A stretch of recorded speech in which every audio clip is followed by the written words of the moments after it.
to Homeschool Moms Unfiltered. We are your messy, imperfect homeschool mom friends, and we're so happy you're here. I will add to messy and imperfect that today I'm a little sniffly. I think it's an allergy thing right now that we've got stuff changing here in the South. And so forgive my sniffles today. I sound a little different than normal. I feel like I can hear it. But anyway, my name is Meagan, and my amazing co-host is... Hi, I'm Amanda. Welcome. So our topic for today is what it looks like to set our kids up for success. And as parents in general, that feels pretty broad, right? And then as homeschooling parents who are also taking on the full weight of our kids' education, or the vast majority of the educational direction, that encompasses even more responsibility.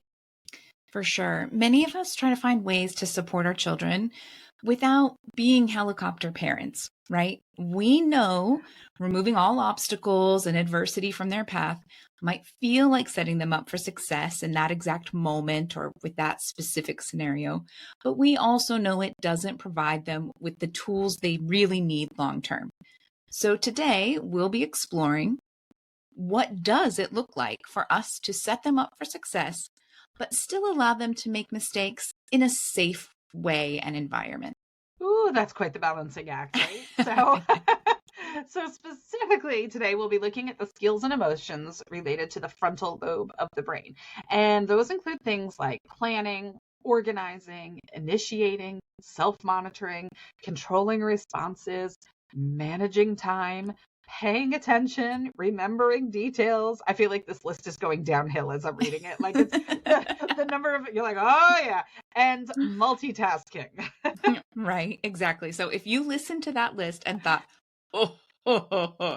we have a lot of frustration points in that realm. So we've got you, right? We're in this together, I promise. But first, let's make sure we do our weekly recap, the whole keeping it real. What have you got going on, Meagan? It's been kind of a week. I feel like I say that every week. I know. It's been kind of a week for you.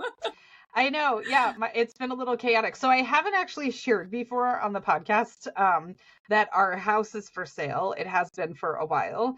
And we just really haven't shared it publicly because, I don't know, it's going to open up a ton of questions and all that kind of stuff, right? We've moved a lot for my husband's job. And so every time it's like, where are you going this time? And blah, blah, blah. And this time has been a change of job for my husband. So it's even different than typical. And we're going to be moving out of the country, and it's going to be a whole different situation. So I've mentioned a couple of times throughout the podcast, just like, oh, my husband's out of the country for work and whatever. And that's like the permanent situation until the house sells. So, I mean, I have amazing kids. I have teenagers. One of them can drive. So that's a huge help and all that kind of stuff. But still, it's solo parenting on the extended period of time, right? So keeping the house clean, showings, dealing with realtors, paperwork, like all that kind of stuff. And then on top of it, you know, figuring out our plan for after this house and health insurance now that his job changed. And it's like, whew. And so, yeah, my weeks have been like, woof, right? And so, yeah, it's just been one of those, right? I think the highlight was last week when I texted Amanda. We had a showing last week that we were told like, oh, they saw it online, they love it, you know, blah, blah, blah, all this kind of stuff. And the bathroom fan was like a little bit wonky. It was like coming down out of the ceiling, and we tried to fix it and we couldn't. I was FaceTiming with my husband, and what do I do? And all this. And so he says somebody needs to fix it from below and somebody needs to fix it from the attic side. That's how it was installed. Okay, great. And so one kid went up there, and thankfully I have super hands-on, resourceful, amazing, like they're good. They can handle their shit. Like they're good. Right. But kiddo's foot missed one of the 2x4s up in the attic and came through the ceiling about 14 hours before this epic showing where the people were coming. And so it was a fun night. We stayed up. We drywalled the ceiling overnight. I said to the kids, I mean, we laughed so hard. Like, I do have to give it to my kids. They're always up for a bit of chaos. And, you know, they kept like making jokes. And I was like, these are life skills. You're welcome. And they're like, I'm not sure at what point in life I'm going to need to drywall a ceiling at 2 a.m. And I was like, well, when you do, call me and thank me. Okay. Right. But we got it fixed. So, you know, I mean, it's going to be fixed again on Wednesday by a professional who knows what they're doing, but it was fixed for the showing, right? It looked good enough that if you didn't look at it. And here's the deal, right? Here's when you raise like really street smart kids that can think on their feet. my daughter says, you know what we need? It was in our primary bathroom. She says, we need a really big piece of artwork on that wall so that when people come in, their eyes go to the artwork and they don't look at the ceiling. Look up. And so I woke up my driving teenager and was like, I need you to go to Target and find something big and colorful to smack on that wall. And sure enough, and I was like, it was a great team effort. So it was funny because the next night I came out of my room, I was doing something, I came out at like 11 o'clock and I was like, what household project would we like to undertake tonight? And they all like cracked up. So you know what? It's chaos, but we're rolling with it. We're having fun and we're in it together and it's been awesome. But you know, it'll be nice when the house sells and we can move on too. Yeah, I can only imagine. It'll be good. How about you? How's your week been, Amanda? You know, we've had a pretty easy week, really. We went to Huntington Beach at the end of last week. We stayed up there for a few nights. Kiddo had a beach cleanup event that we had signed up for his volunteer hours. He's working towards the Presidential Service, Volunteer Service Award, and some, I don't know, Mensa service project thing that they do. So, you know, getting in those volunteer hours when it's fun and easy. And it was a great day for it. Nice and cool day, nice breeze. The sun was out, but it wasn't hot. So that was great. And then there was a hotel up in Newport Beach that I had my eye on, like, oh, that might be a fun place to stay because they have, you know, the s'mores fire pits and shuffleboard and a slide at the pool. And there's an executive golf course range where, like, you know, you get to play golf for free and rent bikes to ride around the ecological preserve and just like all of these things on site. So we went ahead and booked and stayed there. And we've talked about this before, right? But we do a lot of like travel hacking kind of stuff. So we used points and all it cost us was the $40 a night for the self-parking fee, which is a great deal in Newport Beach if you've ever tried to book something in Newport Beach. So yeah, we just had a really good time. And then we got home and we had golf lesson and play date and just catching up. My biggest struggle was the fact that I had to like do reading. You know, we're recording a little earlier this week because I have a big board meeting later in the week. And so I was like, oh no, I've got to get all of the book club reading done earlier than normal. So yeah, things are rolling along. I'm not too sad about this week. Yeah, nice. I like it. Good. You can recharge your batteries a little bit too, which is always good. Right. That's it. Especially like board meeting weeks, like once a month I have this like big board meeting that runs at least 6 to 7 hours and it's really intense and people come and yell at me and accuse me of stealing money and I don't know, whatever else. So it's always nice to have a kind of easy roll into that. Right. So, all right. So with that out of the way, right, let's go ahead and get into it. So neither one of us professes to be neurologists. Okay. We are not brain scientists we don't get paid to do this, but we are going to jump into our topic today with a super, super high level overview of brain anatomy because it matters, right? So societally, we tend to think of kids maturing and launching into the world with various milestones. Maybe that's starting middle school or starting high school, getting their driver's license, going off to college. But the reality is the frontal lobe of the human brain doesn't fully mature until around the age of 25. I talk about this often in my home. 25, your brain is still growing and maturing well into your 20s, right? Like this is important to know. I think so many people just really don't know this. Your brain is still growing and maturing well into your 20s. Yeah, absolutely. I mean, I have only known this in the last couple of years when on my parenting journey where I started looking into stuff and exploring and all of that, right? It's like, why didn't anybody even tell this to us about ourselves as young people so that we would maybe give ourselves a little bit more grace and forgiveness when we did really stupid shit. So yeah, right? So there's a portion of the frontal lobe called the prefrontal cortex. You can Google it, hit images, take a look, see where it is, all that kind of stuff. In addition to the skills and emotions we listed earlier, that section of the brain also controls things like weighing pros and cons, right? Which is tied directly into decision-making abilities. And so I think it's so interesting when we look at like, okay, yeah, 25, but when you think about the decisions that kids are asked to make before 25, right? I Mm-hmm. mean, we have this whole thing going on in the United States with the college debt crisis and things like that, right? And it's like, people are like, well, they shouldn't have taken the money. These kids were 17 when adults in their lives told them to do this, right? They couldn't weigh pros and cons effectively at that age when they signed this all damning piece of paper, right? Mm-hmm. So there's plenty of things. I mean, you can go to war without a fully formed frontal lobe and need to make those sort of decisions. It's pretty big. Mm-hmm. Yeah, no, exactly. So Dr. Angeline Stanislaw, I'm guessing we've discussed this. I'm terrible with names. I'm sorry, y'all. So she's the chief medical officer for the Missouri Department of Mental Health. She says, quote, decision making, logical thinking, and reasoning all take place in that frontal lobe. So this is something that the human brain can do that most other animal brains cannot, right? Like this is one of those things that sets us apart. But at the same time, it takes us longer. Evolution takes longer. Did you just say evolution? I did. Oh my goodness. We are those kind of homeschoolers. Right? Oh my. Well, we've just lost the traditional homeschoolers there, Amanda. You've done it now. I think we lost them a while ago, but okay.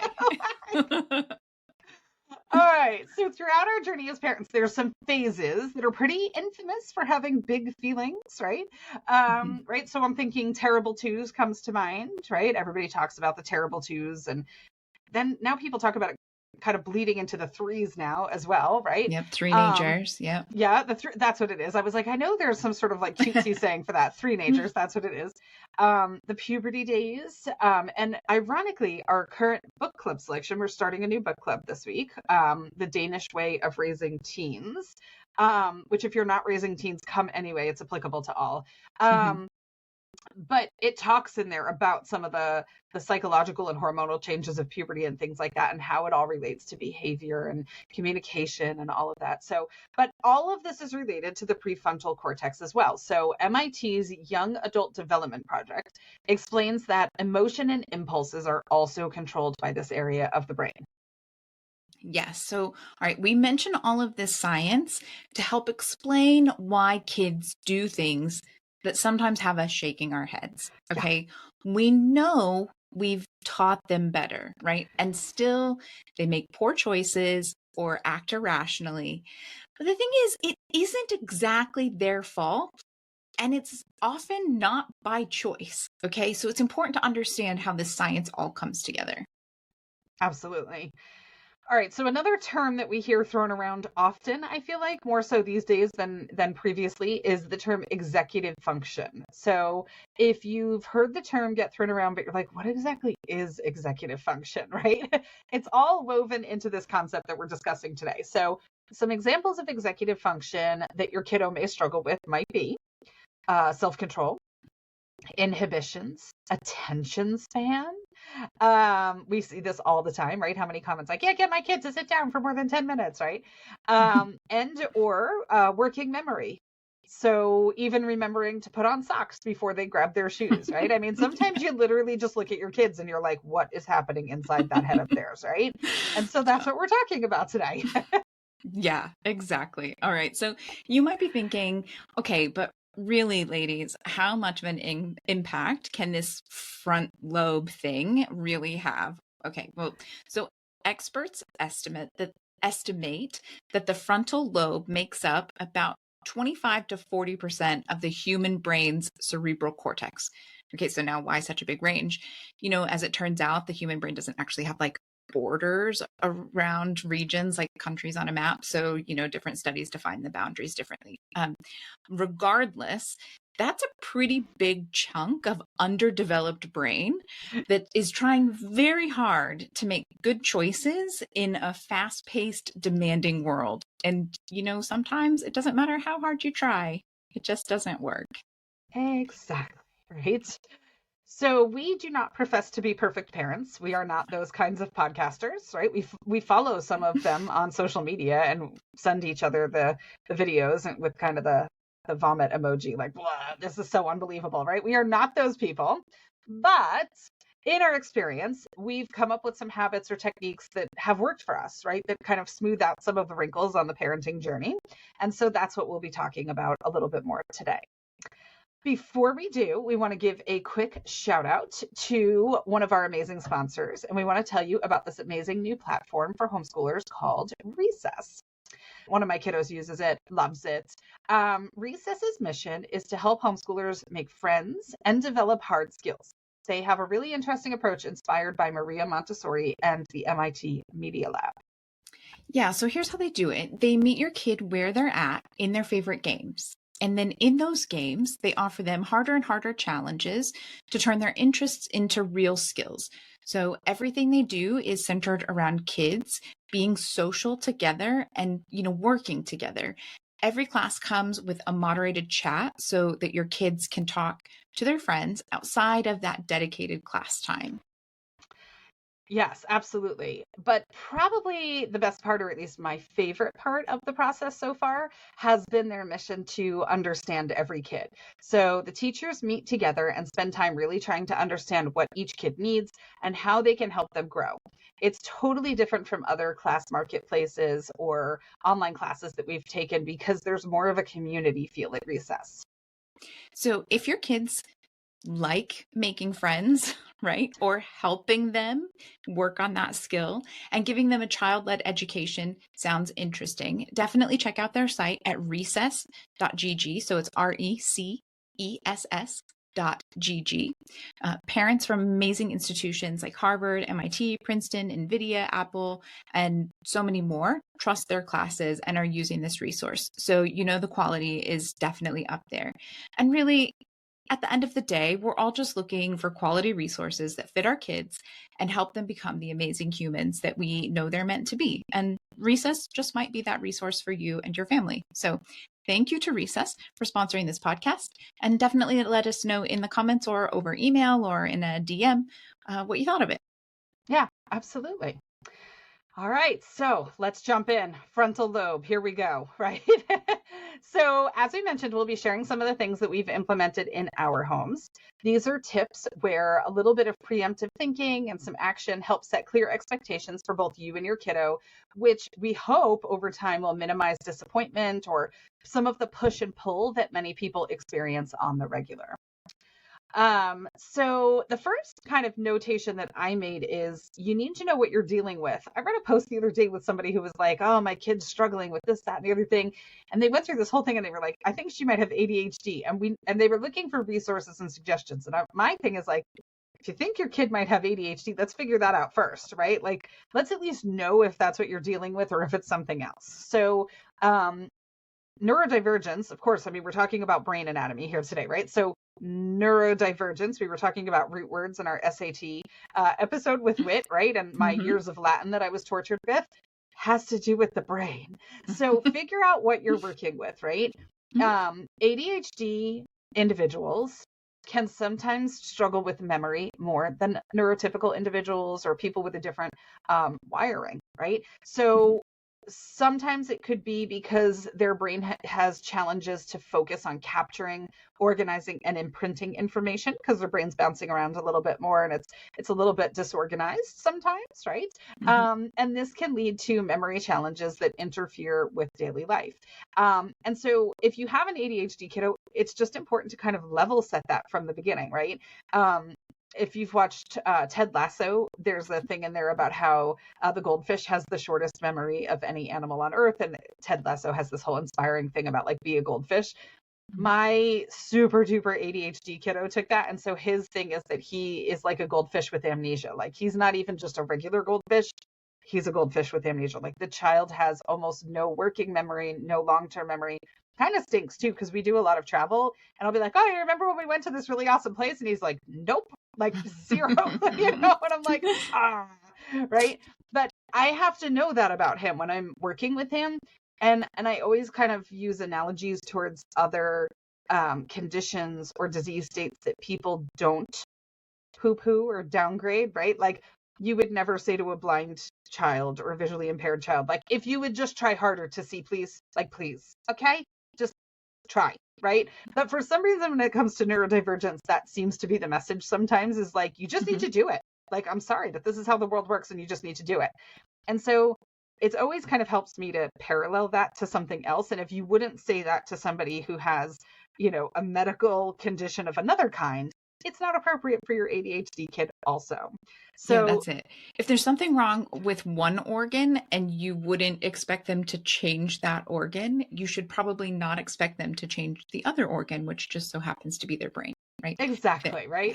So that's kind of the starting point, is just like, as parents, to kind of accept that and understand that and know what's going on, so that you know what your starting point is. My kiddo will probably be a goldfish with amnesia forever. I mean, we can work on it and there might be small improvements and small gains to be made, but that's probably just how his brain is going to work forever, right? And that's okay. Yeah. So I need to know that, so that I don't have expectations that go against his biology and his physiology. Right. That's it. And I think that's what this whole episode is really going to be about, right? A combination of strategies you can use to specifically help with executive functioning skills, help build them, develop them, practice them, hone them, improve them, but also being realistic about your expectations, Yeah. right? Like, it doesn't matter how much you try to teach someone something. If they can't fully grasp it, they will not, they're not going to become an NFL quarterback, right? Like, and that's okay. They don't have to be the best in their field, understanding where the limitations are and helping them get where they can be their best version of themselves, while not expecting them to somehow become an NFL quarterback. Right. Like, there's a huge range in there between dropping the ball every time someone throws it at you and being the NFL quarterback. Let's find the middle ground. Yeah. Yeah. Yeah. So for me, in our home and in my personal experience, like, lists are your friend, right? Whether that's making a daily to-do list. I've talked a lot about how we have a weekly check-off list. You can have one that's actual paper that you write on and you keep. You can laminate it. You can use wipe clean markers like Expo markers. You can get all the really fun wipe, dry wipe crayon things. They have tons of different colors, right? Like, you can do this whatever you want it to look like, however you want it to look like.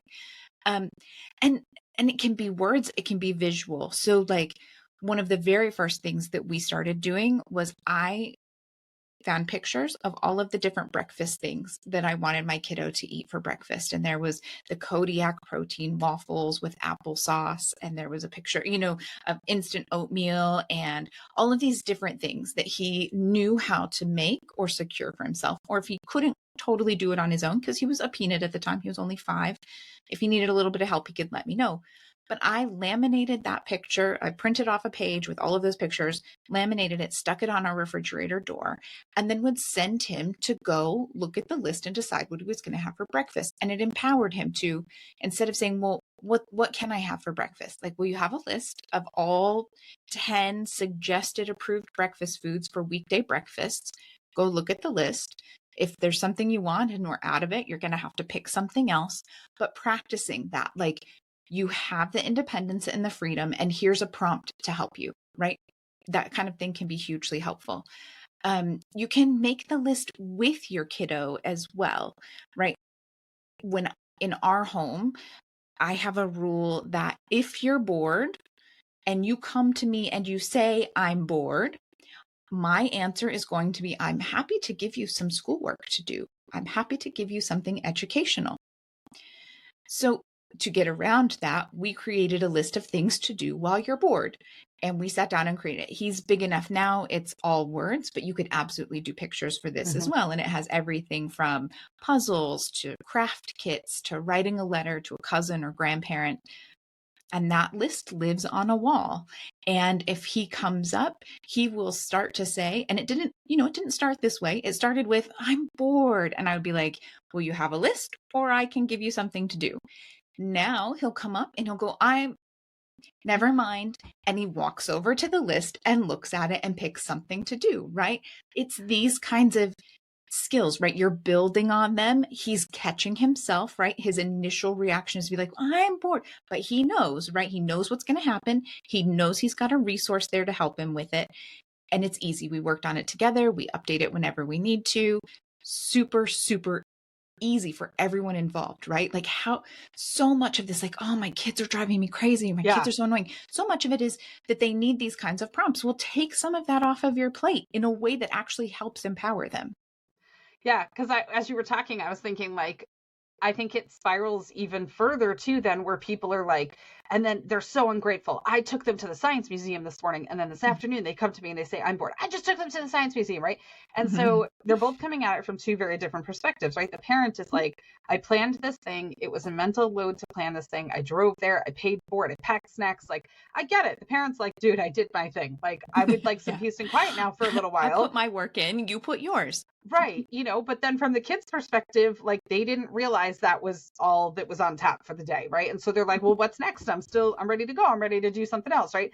So it's like, and then the parent looks at the kid like, oh, they're so ungrateful. I put in this thing and they're still bored, and the reality is you're just on two separate pages, right? Like the kid's not ungrateful. They're not unreasonable to be bored. They need stimulation. They're looking for stuff to do. So having a tool that's available to them, and then you won't have that feeling of like, I do all this and they still want more from me, right? And it's like, well, they are always going to want more. That's just kind of how that process works, right? But like, if you've got some stuff stored up and on tap that they can mostly independently, depending on their age, kind of access and do, it takes that push and pull away from it, or it takes that like out of the afternoon when you get back from the science center. Well, yeah. And I mean, I don't know about you, but I do that even for myself, right? I have a little box kind of next to the chair that I usually sit in, and it has snacks, sure, but it has an adult coloring book and a crossword puzzle and some cross stitch things and some things I can do for if I really just have some downtime and I don't want to sit on my phone or turn something on the TV, I have this assortment of things. I can be like, oh, that'll be fun. I'll do some coloring, I mean,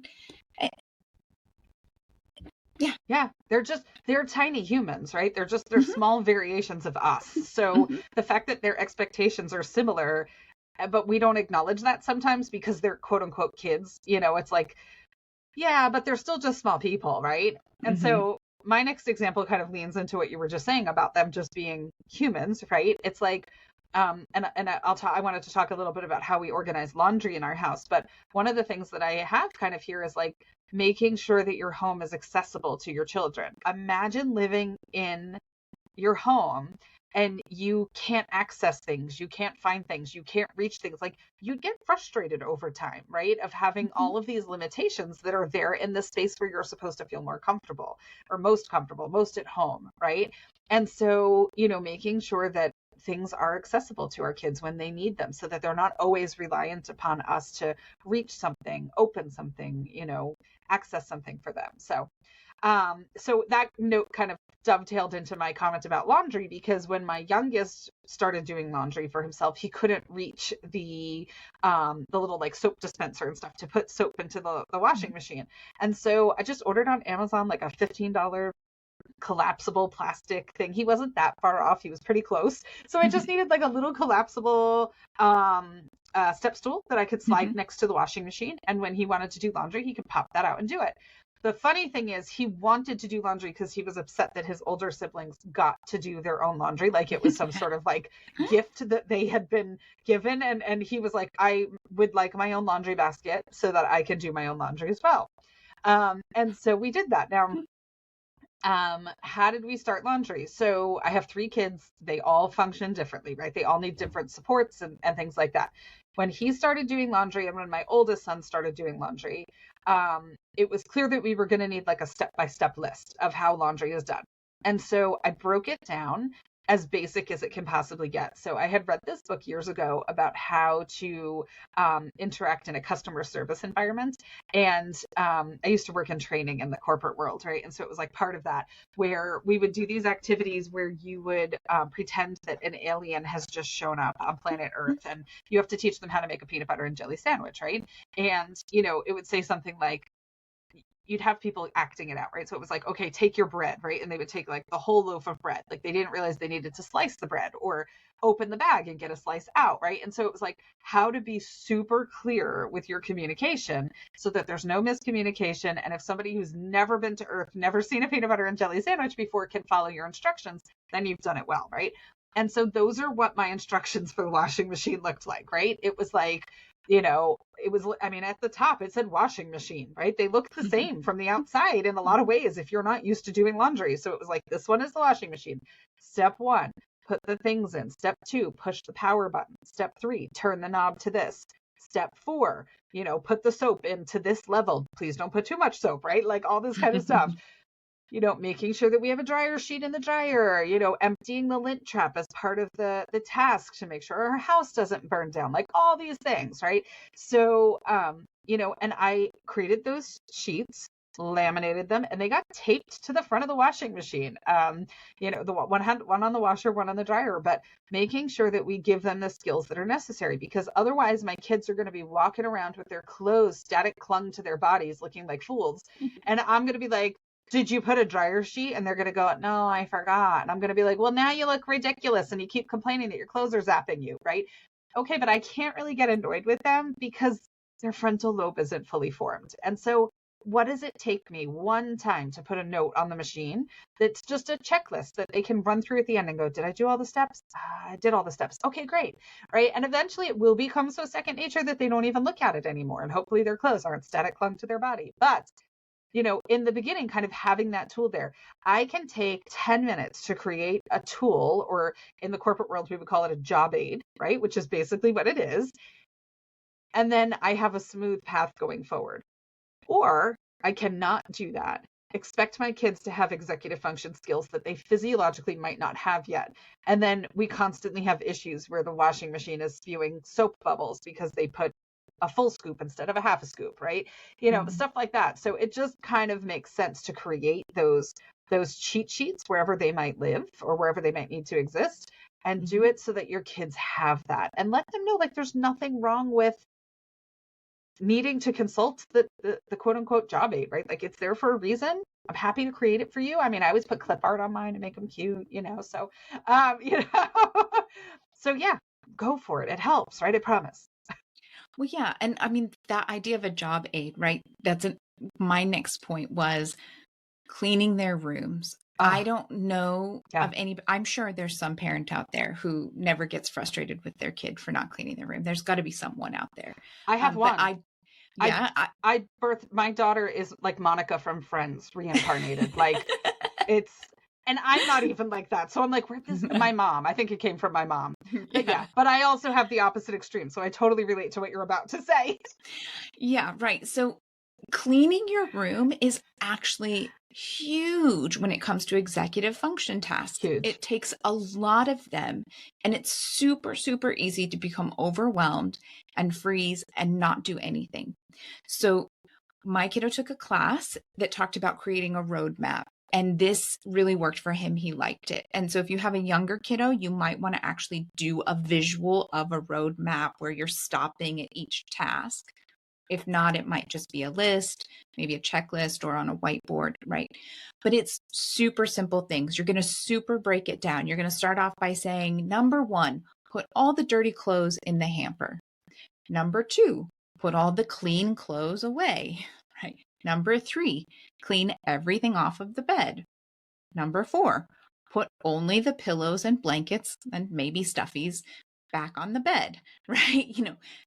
Next, recycle or file any random papers. Put all of the books on the bookshelves.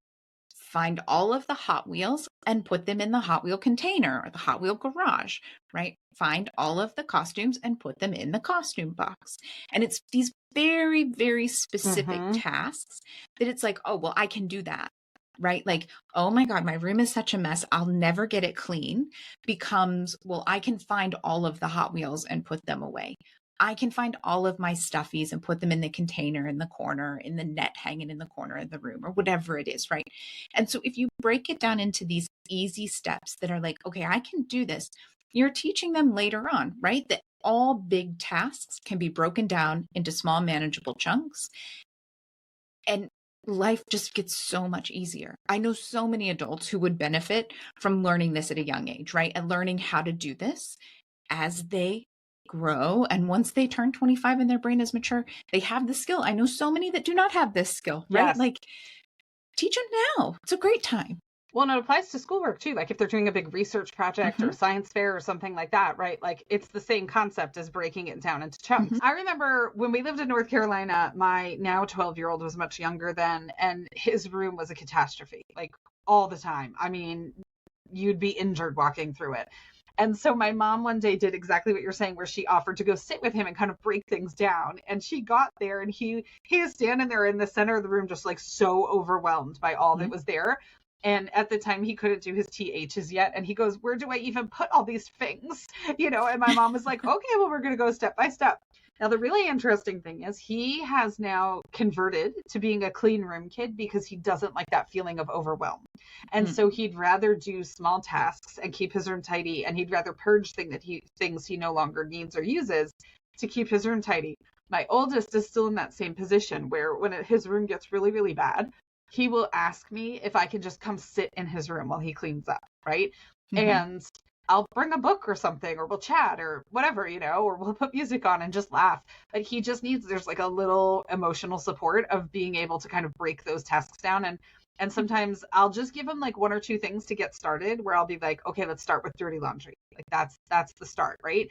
And then he goes from there. So, but your idea of writing it down involves even less, you know, of me, you know, if I don't have that to give at some point in time, or I'm not there, right? It's a more sustainable long-term thing. So yeah, it'll be good. Yeah, totally. Yeah, I like that. The next one that I wrote down was things to do with cooking and food and stuff like that. So for my youngest has ARFID, which is a severe food restrictive disorder. It's not like anorexia, it's more textural and sensitivity and things like that, right? It's fairly common with some of the other neurodivergencies. Not common, but it's there, right? It's out there. And I think there's a lot of people that are labeled quote unquote picky eaters that are far more than picky eaters, and we just don't really diagnose it well, you know? So food is a really big thing for him when we travel. Oh my gosh, the amount of food we have to bring. And he has a dedicated shelf in the pantry that's just his food that no one else is allowed to touch. Because if somebody doesn't realize and they eat the last of his thing, he can't just eat something else. He has a very limited selection. And yes, you can write comments all day long. We've done OT, we've done everything you could possibly imagine. The kid's been in feeding therapy for like his whole life basically, and this is where we are. So it's just what life looks like for us, right? But we have a handful of things that he can cook or bake for himself that he eats that are texturally appropriate, that work, right? And for his independence, I made him a little cookbook. And so it was funny because I was having a conversation with somebody one day and they were talking about how overwhelmed they are about keeping the house clean and organizing and shopping and cooking and all that kind of stuff. And I was like, well, you should get your kids involved with cooking, you know, like that would be great. She was like, oh, but I still have to be involved, you know, like I can't just like turn them loose. And her kids were a little bit older. It wasn't like they were going to burn the house down or cut a finger off, right? But she's like, I still have to be involved even when they're cooking. And so I was like, oh, hold on. This is an executive function disconnect where you can make this simpler for your kids, or you can make it more accessible for your kids. So the cookbook that I've made for my kiddo, I built it in Canva, and I add recipes to it as recipes become available to him as he kind of opens an opportunity to eat something different. But it's broken down ridiculously straightforward. Now, remember, he's a goldfish with amnesia. So he will look at a bowl and there will be liquids in that bowl. And he's like, okay, well, I can see the egg because there's a yolk, but did I put oil in or did I put water in? Right? He literally can't remember what he's just put in the bowl 2 minutes ago. So the first thing is all of his recipe pages go into a little plastic sheet protector type thing. And he's got one of those little dry erase type markers. And I put check marks next to all the ingredients so that as he's going, as he pours something in, he's got a habit where he checks off the thing that he just put. And again, his memory might be his memory for life, right? And so having those skills available to him where he's like, yes, I put oil, check. It's kind of like if you use like an iron or a curling iron and you leave the house and you're like, I unplugged the iron, and you say it to yourself like 10 times over, right? So we've got that. And then the other thing is I just kind of break it down for him. If you're somebody who enjoys cooking or baking, like you're looking at a recipe, and I always tend to do like my dry ingredients first because I don't want to dirty my measuring cup and then I can't use it for dry ingredients once it's had oil in it or something like that, right? But recipes aren't always written that way, which is always kind of boggled my mind, right? And so I just order things that way for him, right? So that he, can use his measuring cups in a way that makes sense, use his spoons in a way that makes sense. One of his recipes is a twist on the Sneaky Chef's breakfast cookies, and I kind of tweaked them, A, for allergies, B, for texture, or C, for some added protein that I snuck in there with like chia seeds and stuff.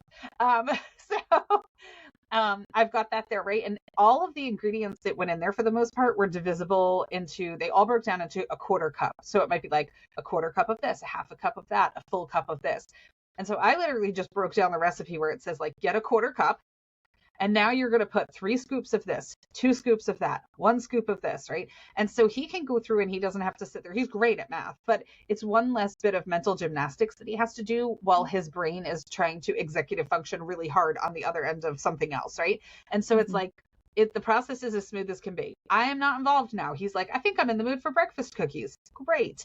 And he can just go and get his thing out, get his little book, get his little Sharpie marker or his dry erase marker, and just buzz through those ingredients, right? And get that done. So I think sometimes it's like, if you thought, oh, I'll involve my kids in cooking, and it was an absolute freaking nightmare, like there's an opportunity to take a step back and go, okay, we got to figure this out, right? Like there's got to be a way to involve the kids in cooking where I'm not in tears. The kitchen doesn't look like a tornado has been through it at the end, right? Like what do those steps look like and what processes do you need to put into place? Because rather than abandon the effort or rather than continue to do it and be frustrated and annoyed every time, right? Like there's a process you can put into place to be their frontal lobe and to kind of help that process go so that they have it.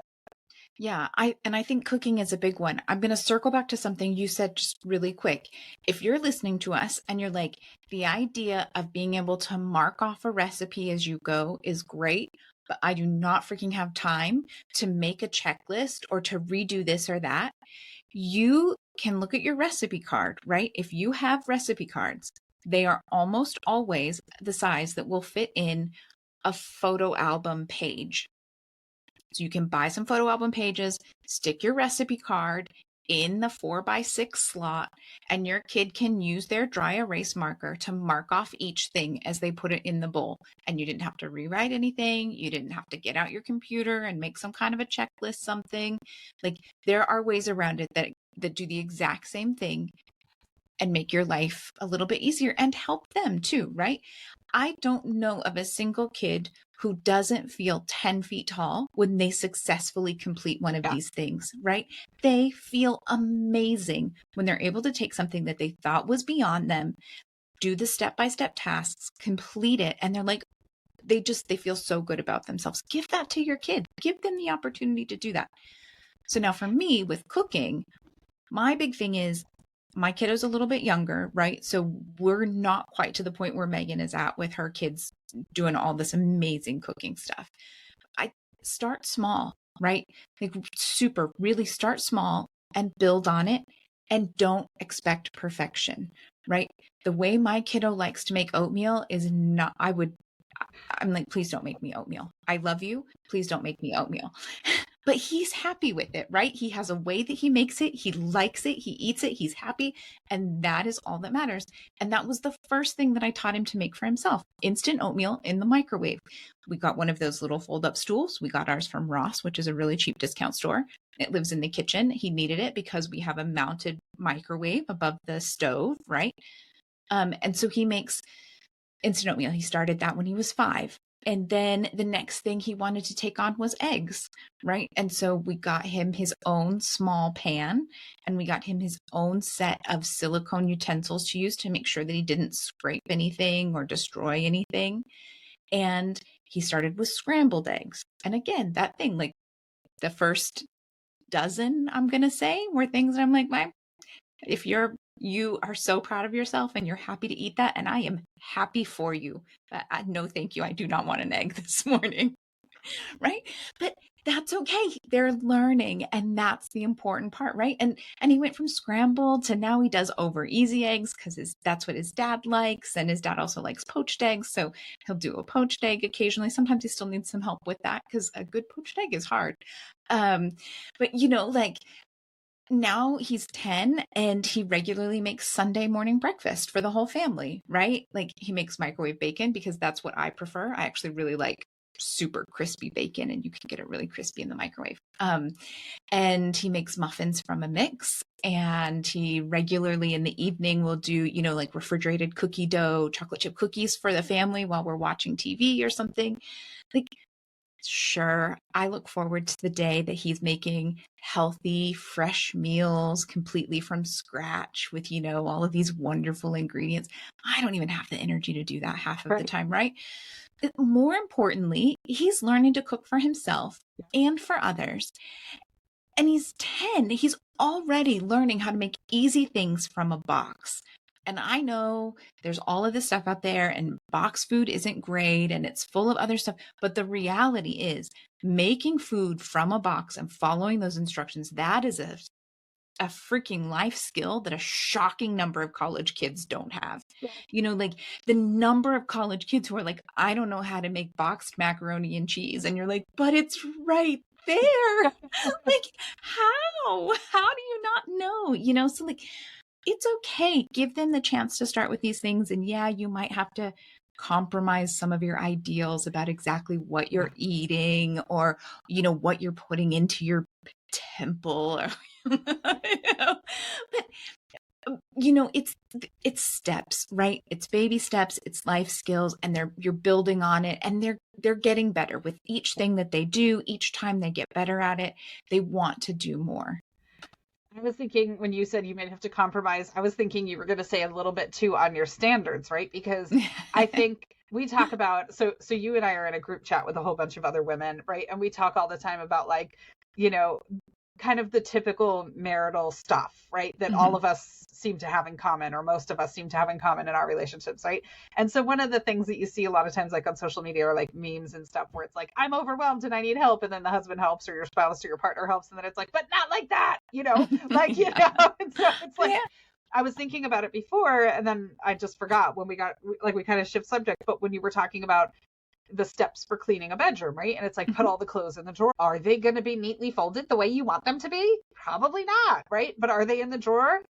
Yeah, right? And so you have got to step back and be like, great job, right? And then after that becomes like a really big habit, maybe eventually you're like, hey, I noticed your t-shirts are struggling to fit in there, right? I bet if we compacted them a little bit, you might, would you like me to show you a way to, get them to fit in there differently, and if they say yes, maybe it'll come later, I mean, so it's interesting, like some of the things that I have thought about pushing over the years, like my oldest son like asked me to buy him something at the store not that long ago, and I was like, I called my mom and I was like, he asked for like such and such a thing, and I was like, if I had brought that up, it never would have happened, but if I just waited until he was like ready and asked me, yeah, okay, great, so you gotta kind of let go and let them do their thing, because if it has to be done to your standards from the beginning, right? I mean, remember too, like your kiddo's 10.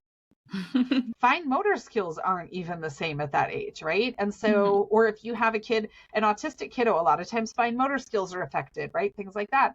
They are doing the best they can, right? In a lot of instances. And even if it's not the best they can and you're like, it could be done better. Okay, but did it fucking get done? Did you have to do it? So you know what? Does it matter? Right, yeah, exactly. How much does it matter, right? Yeah. So much of this too is about letting go of expectations. Yes, for sure. Okay. Before we move on, I want to quickly say you're listening to us, and we really appreciate that. So wherever you're listening, please leave a review, follow us, comment, like something, share something, engage, right? Like it all helps. It all helps our numbers, which helps our ability to continue podcasting, like bringing in sponsors and all of these different things. And even, like certain amounts of engagement and things like that actually help us get into the algorithms more. And if we get more likes and follows and reviews on podcast platforms, we're more likely to make it into their recommended list. So then we reach more people who are like, oh, I had no idea there was even a secular progressive homeschool podcast out there, because none of them are secular and progressive, right? So we really appreciate you. We try to make sure that we respond to every nice comment we get. If you leave a snarky, nasty comment, we're going to pretend like it's not there because you don't get to suck our energy. But we really try to make sure that we're engaged with everyone who engages with us. So please leave a review, follow, comment, like us, send us, forward it, share. Shortly before podcasting, I sent Amanda a screenshot of a post in a group that I was in where somebody was upset because their Christian co-op's science was not meeting their levels of conspiracy theory, let's call it what it was, right? Like because it was teaching that the sun is the center of the universe. And so if you're in groups and you're like, oh, this is the homeschooling community, it's not, right? There's plenty of people that you can jive with in the homeschool community. So come hang with us, because I believe the sun is the center of the universe. I mean, I just, science is science. So I think, Amanda, do I speak for you? Is the sun the center of the universe? Yeah. Yep. Yeah. Okay. So you found us. Yeah. You're in a safe place now. Okay. All right. So both of us have for our next suggestion are devices of some kind, right? Technology is your friend. I talked in our last episode about that we use smartwatches. I pay the $10 a month to Verizon so that they have service that goes to them. And the main reason for that would be like if my kids have an online class or something, they would be at the park playing Pokemon Go. And so if they're not connected to the house Wi-Fi, the alert telling them that they have a class in 20 minutes isn't going to help them. So for $10 a month, they have the watch. It's on their arm, right? And let me tell you, it has been a game changer. I do not have to remind my kids to show up to stuff on time. Most of what we do is a recurring event. And so it's been programmed one time. The alarms have been programmed one time. And it just happens. It has been like so freeing for me to slap a smartwatch on them and be like, have a great day. So can't recommend it enough. Yeah. And so for us, it's a little bit different of a situation. One, because my kiddo is a little younger. Two, because we live in the city. And because he is younger, he's not going out on his own, doing a lot of things like that. And three, we live in a small space, right? We're in a 2-bedroom condo, and literally we have one large open living space and then the 2 bedrooms. And that's all she wrote.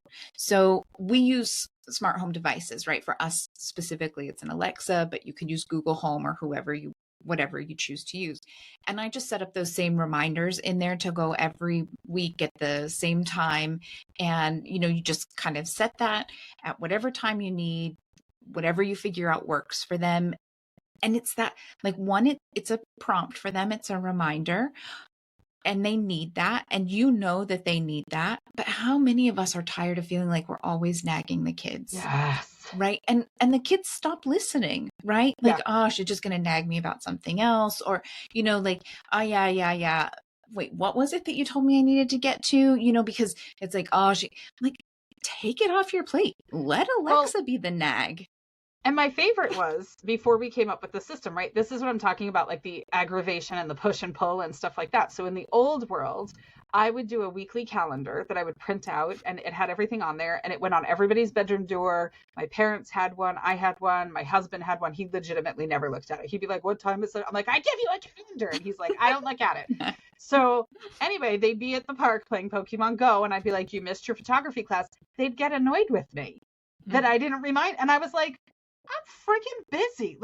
And I'm like, I can't remind you all the time. I made a calendar, I posted it. And so that's where I had to take a step back and be like, the calendar system is not working, right? Like, we need something else because they're missing stuff that I paid for. I'm pissed at them because they're blowing money, all this stuff.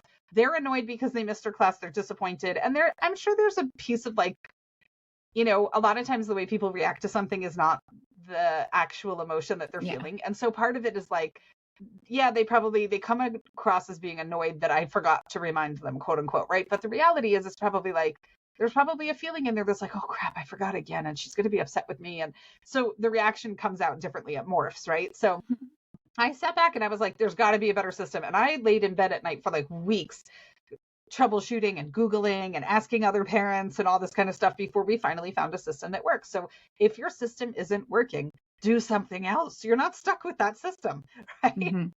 Yeah, no, exactly. Yeah, I mean, I liked the weekly calendar. I used to put inspirational quotes on it, and we'd have countdowns to big events and stuff like that, but it wasn't freaking working. So move on, right? Yeah. The next thing that I have on here, and I kind of talked a little bit about it a little while ago, as far as like making sure your home is accessible to your kids and making sure that they feel comfortable in your home, right? But also, I think that that same philosophy can apply towards plans, right?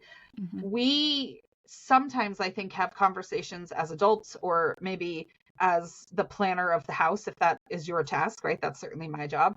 I have conversations in my head, and then I feel like everybody just knows the plan because I've thought it through very thoroughly, and Mhm. they don't know the plan. And then I'm annoyed that you're not ready to go on time, or that you're asking me questions about something that's so obvious, or something that I'm like, Mhm. hold on, did you not know the plan? Like, did I not communicate the plan effectively? And so again, I feel like, imagine as an adult just living by the seat of your pants all the time, right? Like, you're not the planner, you never have any idea what's going on. Somebody just gives you, like, quote unquote, no notice to go do something, and you're just supposed to like snap it to gear and go do that thing, right? And be excited about it and be prepared for it Mhm. and be on time for it and all that. And I think sometimes we do that to our kids because in our heads we've got it all figured out, but we never actually communicated that to them or set expectations. Like, maybe you're going to an event that they've never been to before and they don't know what the dress code is, or if food is going to be served there, or if they should have eaten ahead of time, or something like that, right? So really making sure that they know what that is, what comes next, what the timelines are, things like that. I made a tragic mistake with my kids when they were younger, where I did some of the things that like my parents did with me that worked for me, but then I found didn't work for my kids. And that was a real doozy of a reality check, right? So I remember when I was a kid, my parents would just wake me up sometimes and be like, hey, we're getting on a plane today and we're going here, right? And I'd be like, cool, let's go, right? And it didn't bother me. It didn't affect me. And they would do that so that I didn't ask them questions for Mhm. like weeks. Like, is today the day? Are we doing the thing? When are we going? And so like they Mhm. just saved their own sanity by telling me that day, like they had planned it the night before, you know? And so I'm like, okay, so the first time we were going to go on some like big international trip, my kids were really small. I think they were like 2 and 1. And we were going to go to Dominican Republic for a big vacation, right? And I woke them up that morning. I'm like, hey, guess what, guys? Right? I did the thing.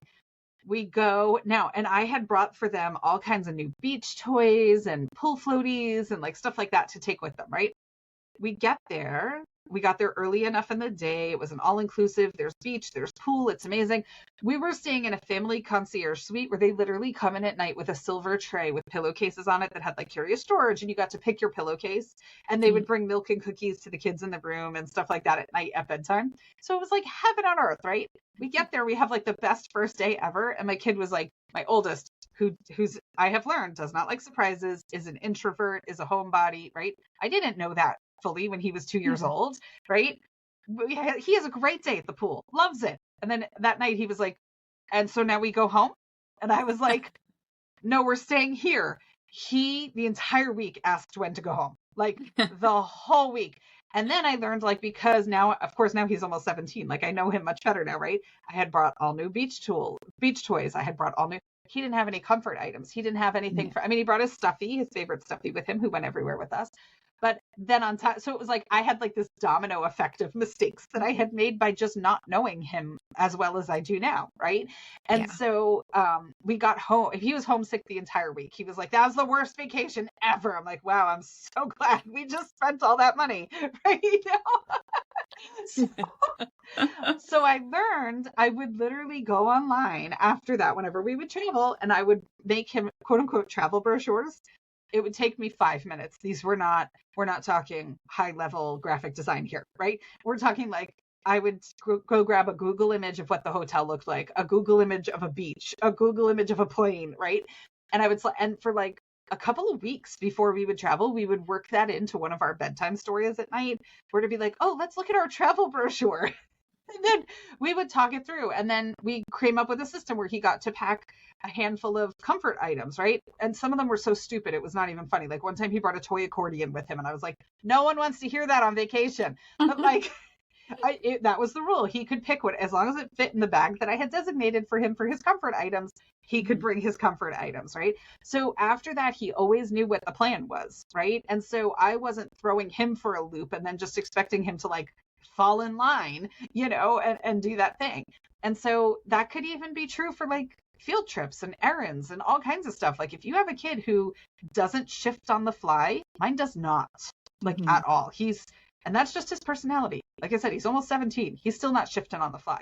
So, right, Mhm. know that about your kids and set them up for success, right? Like, what do you need to help prepare them so that they have a visual idea of what's coming? I mean, there are some adults who would be like, yeah, I'll sign up for a vacation tomorrow where I have no idea where I'm going, what I'm doing, where I'm staying, what I'm packing. But like most adults would not just be cool with that, right? And so, but we expect our kids to be, and some of them don't have that personality.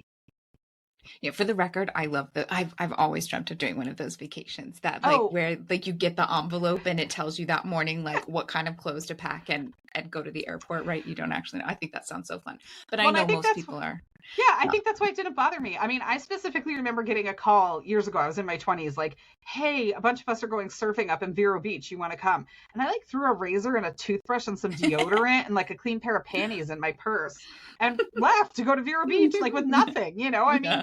I was fine with that, but Hmm. my kid is not that person. And Yeah, and that's it. and that's my husband's 50% of the DNA. It's his fault. But, I got to know that. And so I have to kind of work around it and make sure that he feels comfortable because this is his life too. Yeah.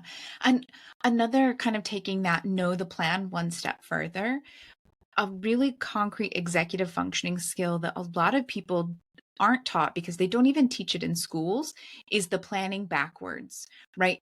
We, especially as moms, but as the primary caretaker, whatever gender you may be, you are so used to planning backwards, right? We have to be there at 3, which Yeah. means we have to leave at 2:40, which means everyone has to have gone to the bathroom at 2:30, and at 2:15 I need to start packing all the snacks and reminding them to get their shoes and socks on and all of that. And we do all of that planning, But we don't and clue anyone else in. yeah, we don't clue anyone else in, and it's so helpful to actually talk through it, and every once in a while do it together on a whiteboard so that the Yeah. kids see, okay, so to make this happen, you actually have to think about all of these steps and you have to work backwards from what the ultimate goal is, and this is how you do it. And if you don't show them that and practice doing that with them, at some point they're going to need to be able to do it on their own, and they're going to be completely lost because no one took the time to actually show them. It's just like any other skill. Yep. Like, take the time to show them and practice. And you don't have to do it every time because, yes, it takes so much more time to do it, right? Like, let's be realistic. It is so much faster for me to just figure it out and be like, okay, it's 2:15, everyone, start doing this and that, but help, right? The Yeah. whole point of this episode is tangible, specific things you can do that actually help build these skills, because they're essentially a muscle, and you can build it and strengthen it, or you can just hope that somehow it miraculously gets bigger and stronger on its own. And to an extent, it will on its own, but we all know that if you exercise something properly, it's going to get stronger in the right kind of way, right? Yeah.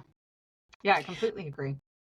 Yeah. So this is something, the next one that I'm going to share is one I have not tried this. We did not need to do this, but I just saw it on social media and I was like, oh, this is an excellent example of a way to incorporate this with young kids. It's a super fun way, right? So for younger kiddos, I saw this video where they had gotten those little round touch, like push button lights, like you see at IKEA or whatever. Yeah. They're always saying like, oh, put them inside your closet or put it inside your, cabinet that you can't see inside very well. So they had those kind of lights.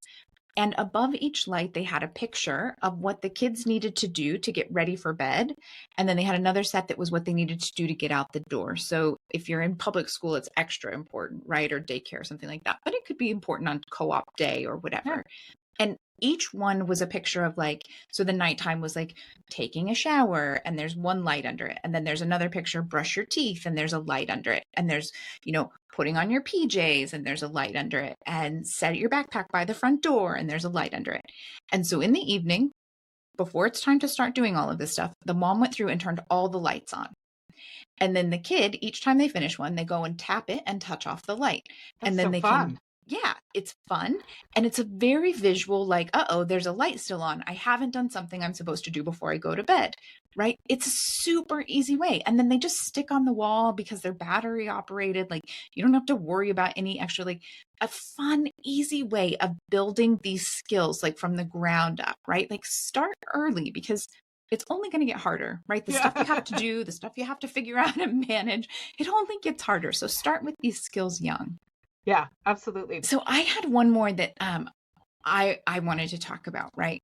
And this kind of encompasses a lot of the things that we've talked about today. That idea of letting go of your expectations as the parent, getting creative about how you do things, and also supporting these skills in a way that they will be able to implement it later in life, right? And showing them that creative solutions to executive function challenges, it's okay.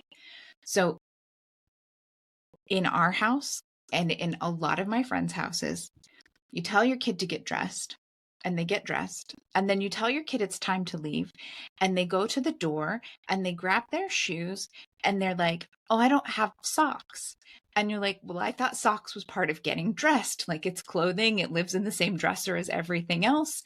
And so you're trying to get out the door and they're standing at the door with their shoes and they're like, I don't have any socks. And you're like, well, you need to get socks, right? So now you're trying to get out the door and they go back into the room, they get their socks, they come back out, they sit down on the floor, they put their socks on, they stand back up, they realize that they want to sit back down to put their shoes on, they sit back down, they put their shoes on, they stand up and you're like, oh my God, we are so late. What is wrong with you? Why can you never remember to put your socks on?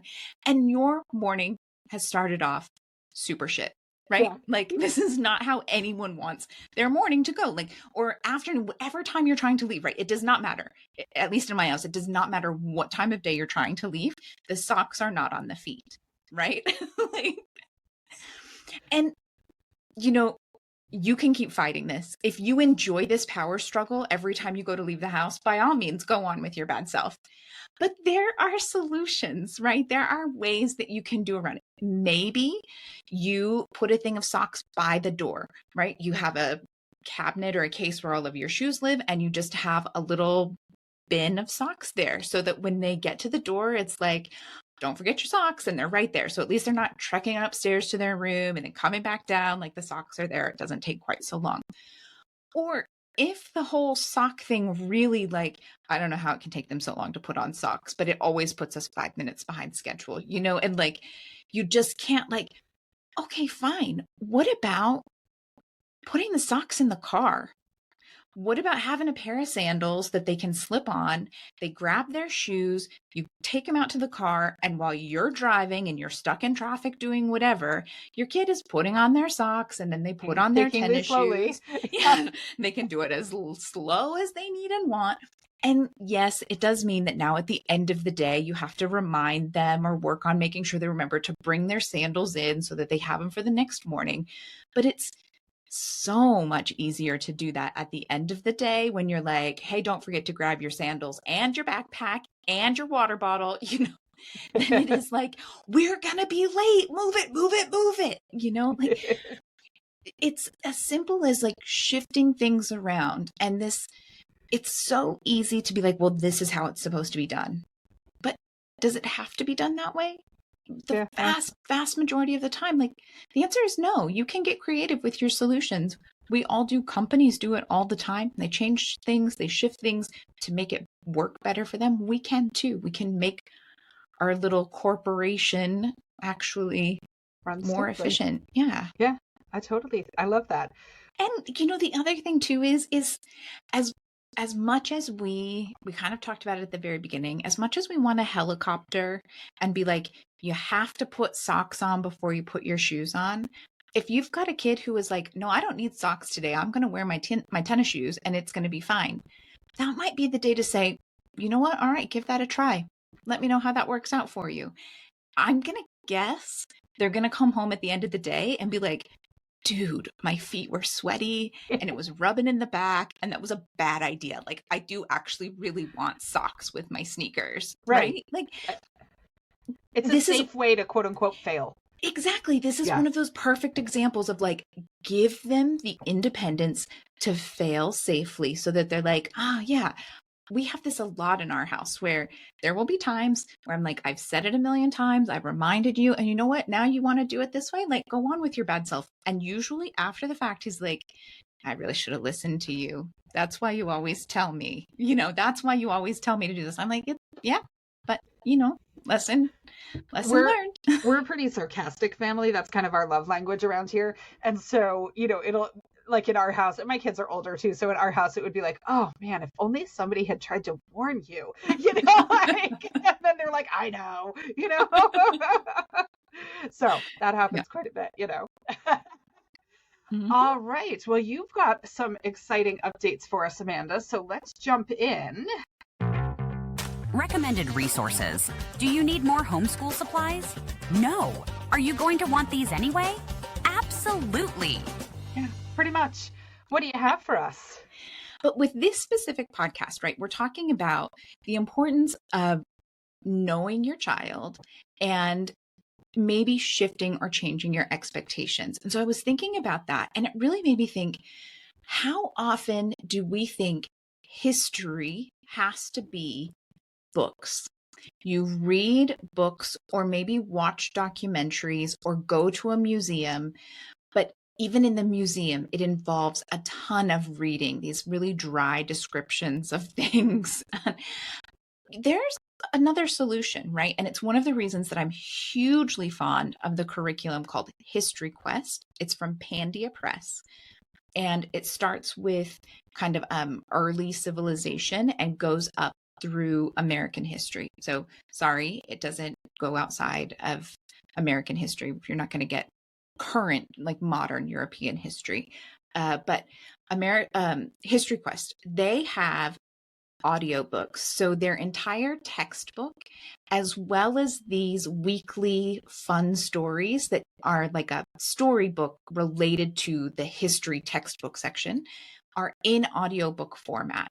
And you can do it with the teacher guide where you have suggestions of crafts and questions and copy work and things like that if you want. But if not, you can just order the audiobook version that comes with both the textbook and the fun storybook version of each lesson. And you can listen to it in your car. If you have a kiddo who needs to be able to move around, maybe you've got a kiddo like Meagan who likes to go jump on the trampoline, and that's the time that they're going to get their history in. Or maybe they like to bike and they're going to go out biking, but they want to listen, with one earbud in to make sure they're still safe. But this is a great way to shift your thinking. History doesn't have to be with a textbook, sitting down and looking at the map and, plotting through it. Maybe it's coming alive with audiobooks and storybooks that are literally, just these MP3 files that you download. So that's my recommended resource for the week. History Quest, you can actually do history specifically for elementary and middle school age kids through this great audiobook format. And you can extend it if you want with the teacher guide and the worksheets and the map work and all of those things. But you don't have to. You can learn a ton of great history. It's literally a history textbook, but in audiobook form. I like it. And then I'm guessing, because Amanda is very organized between us, that there will be a link to that in our our description for today. So if you're interested, pop it. It will not be because of me. It will be because Amanda goes back to this document and puts it there for me so that when I upload it, it's there. So thank you. Yes, there will be a link here in the show notes. And if you're listening to this later on, there will also be for sure a link in our Instagram. So I'll put it in the story, but that's only good for 24 hours, right? But there's a way that you can save highlight reels. And anytime I have recommended something, I will make sure that our story gets saved in the highlight reels. So you can go in there and click, and it'll always have a picture of the resource that I'm talking about. Generally speaking, a picture of my version of the resource because we use them ourselves, with a link that you can actually click on that'll take you right to the page that I'm talking about. Because I hate when people are like, oh, check this out. And then you Google it and you're like, but there are like 8 versions. Like, what am I supposed to get? Like, I'm not trying to do that. I'm trying to make your life easier, I promise. Simplify these things, right? Exactly. Right. Very good. Well, we will end with our mantra for the day. And our mantra for today's episode is setting our kids up for success means giving them the tools to navigate life, not just smoothing out every bump in the road. After all, a little struggle today builds the resilience they'll need tomorrow. So it is that fine line of balancing giving them the tools that they need, but also letting them learn through experience. And it's a tough balancing act. We get it. We're doing the same thing. So thanks for tuning in today. We hope that you were able to take something away from this week's episode. We have our new book starting this week, The Danish Way of Parenting Teens or Raising Teens. There you go. Amanda's got it. And so thanks so much and happy homeschooling. Yeah, have a great one.